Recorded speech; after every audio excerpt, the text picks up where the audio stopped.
Now, just like the saying, if you're not informed, then you're deformed. This is the CIA Corner, where we bring to you commentaries regarding headlines that are making rounds on our newspaper. Ayo Kema is my name, and I'm your co-host for today. All right, quickly we'll be addressing specifically one of the headlines that are making rounds currently. That is the Salmon Agreement, as signed by our federal government and reported by Daily Trust. And currently, our federal government are dragging them to court, saying they made a false report. And also, we'll be talking about the unfoldings here in Rivers State. Don't go anywhere. I'll see you shortly.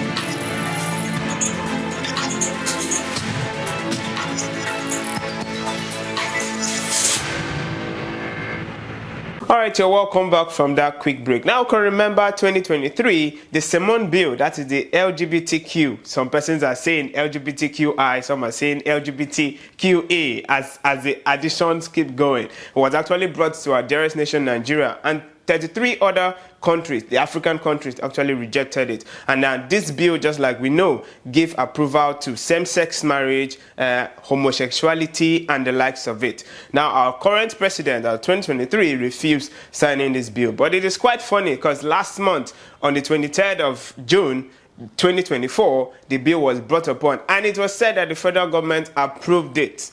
Now, Daily Trust picked up that news. Funny enough, it was Daily Trust that actually had that headline alone. They were the first to actually broadcast that particular bill as signed by the federal government. And some videos actually went viral when our president was actually approving this bill.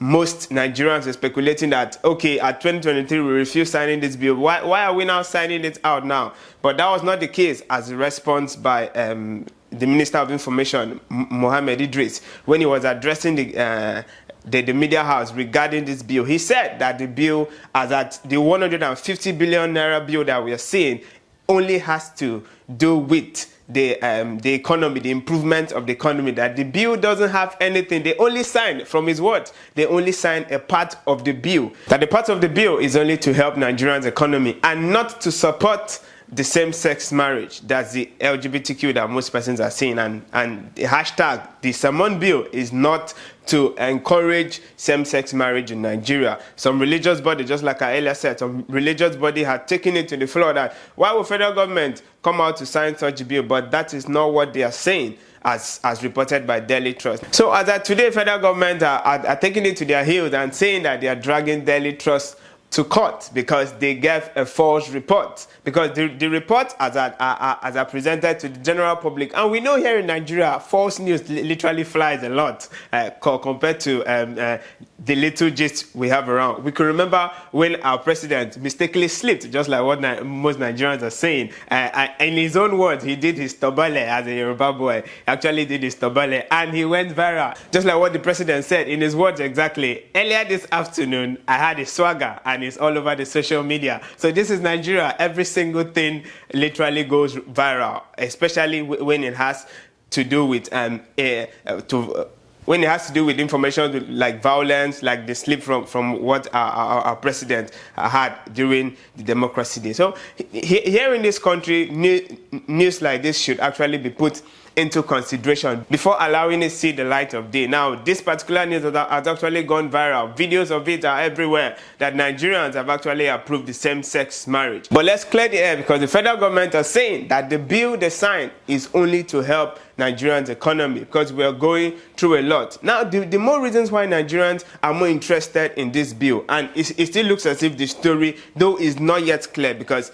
the Salmon Bill, as speculated by other countries, has this LGBT in it. Now, for those of us that are actually wondering the content of this Salmon Bill, it is stated that for every country that needs external help from other countries, I'm trying to simplify the bill now. For every country that needs an external hand, an external help from our international bodies, they have to sign this this Sermon bill, and this Sermon bill has in agreement to it. A part of it though has the agreement of same-sex marriage in it. But how is it possible that a part of it was signed by our dearest nation, Nigeria, by the federal government? That's the part where they have not actually cleared the air yet. So it still looks as if this story is two-sided. In as much as we know that at this point Daily Trust was not 100% wrong reporting this particular issue. They did sign the bill,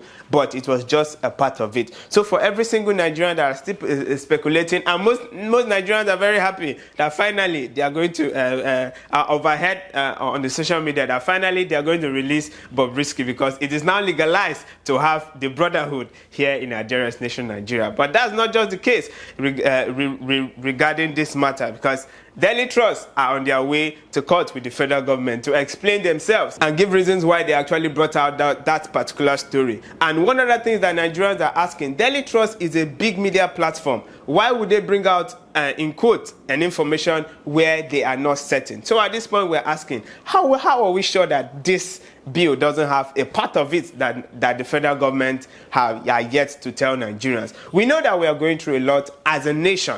Our economy is nothing to write home about.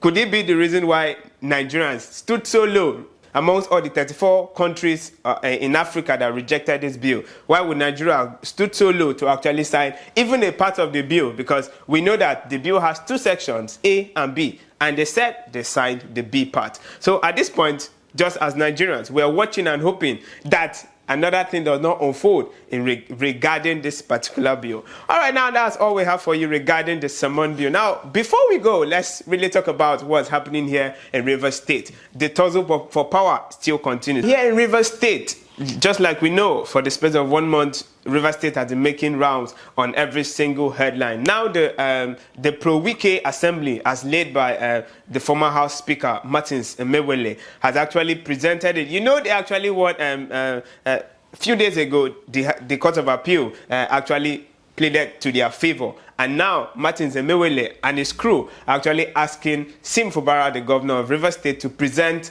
the 2024 budget as already presented and signed and passed into law. Now they are telling him to bring it back and present it back to the House. Now it is quite funny because it looks as if, just like most Rivers members are having it, that they are not allowing Sim Fubara to actually rule as a governor. It is quite funny that a bill that was passed, that was already brought to the House and passed into law, has been asked to bring back. This is really, really funny. This is a real struggle for power. This is some level of, okay, let me show you that I have more authority, more powers regarding Rivers State. Now, okay, that's all we have for you in regards to the unfoldings here in Rivers State, and the one that has to do with our LGBT, that is the Sermon bill, as signed by the federal government. And Daily Trust, just like I said, they are on their way to court with the federal government. Now let's see how it keeps unfolding. Remember, this is the CIA corner where we make commentaries regarding headlines that are making rounds. My name is Eyo Keme, and I've been your co-host for today. Do well to take care of yourself.